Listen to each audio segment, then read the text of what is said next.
చూస్తుంటేనే నోరూరిపోతుంది. చాలా టేస్టీగా ఉంది. సింపుల్ అండ్ టేస్టీగా ఎగ్ బిర్యానీ చేస్తున్నాను. ఎలా చేస్తున్నానో మీకు కూడా చూపిస్తాను రండి. స్టవ్ వెలిగించి ప్యాన్ పెట్టుకుని ఆయిల్ వేసి ఆయిల్ హీట్ అయిన తర్వాత కొంచెం జీలకర్ర, బిర్యానీ ఆకు, దాల్చిన చెక్క, యాలకులు, లవంగ మొగ్గ, స్టార్ పువ్వు, ఎండుమిర్చి వేసి 2 నిమిషాలు వేగిన తర్వాత మనం ముందుగా కట్ చేసి పెట్టుకున్న ఉల్లిపాయలు కూడా వేసుకుని 5 నిమిషాలు ఫ్రై చేసుకుందాం. మన వీడియోస్ కనుక నచ్చినట్లయితే మన ఛానల్ని లైక్ చేసి సబ్స్క్రైబ్ చేయండి.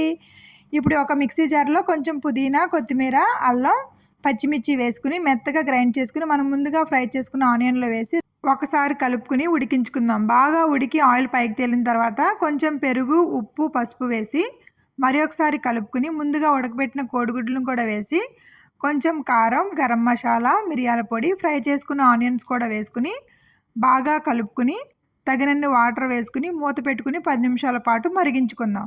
వాటర్ బాగా మరిగిన తర్వాత నేను ముందుగా నానబెట్టుకున్న బాస్మతి రైస్ని కూడా వేసి రైస్ను ఒకసారి అటు ఇటు కలుపుకుని స్టవ్ని హై ఫ్లేమ్లో ఉంచుకుని 15 నిమిషాల పాటు ఉడికించుకోవాలి. అంతే, ఎంతో సింపుల్ అండ్ టేస్టీగా ఎగ్ బిర్యానీ రెడీ.